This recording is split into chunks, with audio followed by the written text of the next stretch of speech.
Les États-Unis, qui ont longtemps mené une politique personnelle à l'égard de l'environnement, ont préféré se tenir à l'écart des grandes décisions internationales. Il faut dire qu'ils sont les champions de la consommation d'énergie. Premier consommateur au monde d'énergie carbonée qui rejette des gaz à effet de serre. 25% du total mondial.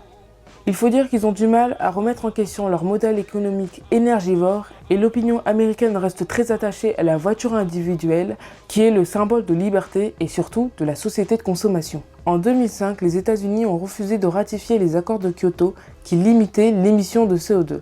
Car ils ne veulent pas que l'industrie pétrolière soit gênée voire arrêtée. C'est le début d'une prise de position contre la protection du climat. On appelle cette position les climato-sceptiques. Les climato-sceptiques rejettent les travaux scientifiques du GIEC. Ils sont très nombreux aux États-Unis à penser que l'homme n'est pas responsable du réchauffement climatique car dès le Moyen-Âge, il y a eu un réchauffement climatique. Trump a également annulé les mesures d'Obama qui voulaient interdire le forage dans les parcs naturels.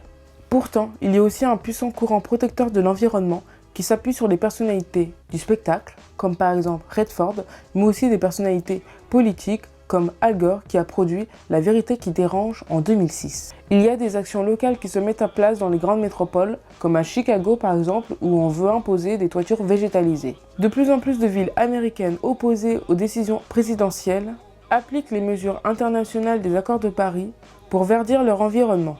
Il y a aussi des agences de protection de l'environnement qui augmentent le budget des États et qui, elles aussi, approuvent les décisions internationales de la COP21, alias les accords de Paris.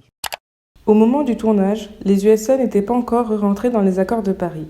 Mais depuis février 2021, Joe Biden a réinséré les États-Unis dans les accords de Paris. D'où la tension sur 3 niveaux d'échelle, international, national et régional. Pour limiter les gaz à effet de serre, vous pouvez agir tous les jours, comme par exemple en limitant les transports individuels, mais plutôt privilégier les transports en commun comme le bus ou le covoiturage.